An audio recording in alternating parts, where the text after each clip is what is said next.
TSPSC విషయంలో మేము కూడా మీ దృష్టికి తీసుకురావాల్సిన అవసరం ఉంది. నిరుద్యోగ యువకులకు చెప్పాల్సిన అవసరం ఉంది. పరీక్షలు నిర్వహించడం కానీ, పరీక్షా ఫలితాలను ప్రకటించడం కానీ, ఉద్యోగ నియామక పత్రాలు ఇవ్వాలంటే తెలంగాణ పబ్లిక్ సర్వీస్ కమిషన్కు చైర్మన్ ఉండాలి.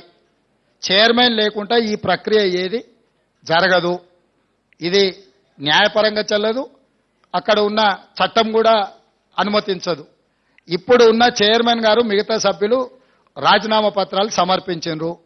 గతంలో గవర్నర్ గారికి వచ్చిన ఫిర్యాదుల మేరకు వారు కొన్ని నిర్ణయాలు తీసుకోవడానికి రాష్ట్రపతి అనుమతి అడగడము, రకరకాల వివిధ స్థాయిలలో అవి పెండింగ్లో ఉన్నాయి.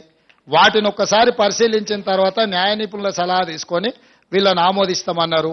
కొత్తగా చైర్మన్ సభ్యులను నియమించుకొని పారదర్శకంగా నిర్దిష్టంగా నియామకాలు జరుగుతాయి. ఎవరు ఏ గందరగోళ పడాల్సిన అవసరం లేదు. ఏ విద్యార్థులు ఆందోళన చెందాల్సిన అవసరం లేదు.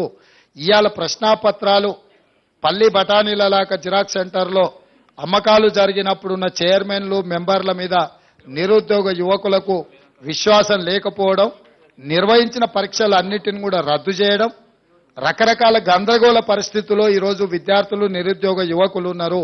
కాబట్టి వాళ్ళు ఆల్రెడీ గవర్నర్ గారికి రాజీనామాలు సమర్పించారు. నాకు తెలిసి నెక్స్ట్ 4-5 రోజుల్లో గవర్నర్ గారు వీటి విషయంలో నిర్ణయం తీసుకోబోతున్నారు. వారు నిర్ణయం తీసుకున్న ఎంబడే వేగంగా కొత్త బోర్డును నియామకాలు చేపడతాము. చేపట్టిన ఎంబడే పోటీ పరీక్షలు నిర్వహిస్తాము.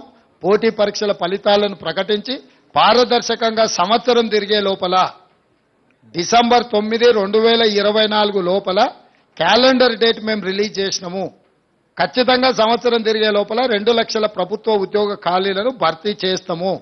పారదర్శకంగా చేయడానికి అవసరమైన నిర్ణయాలు, సాంకేతికపరమైన న్యాయపరమైన అంశాలను పూర్తిగా విశ్లేషించుకొని ముందుకెళ్తుంది ప్రభుత్వం.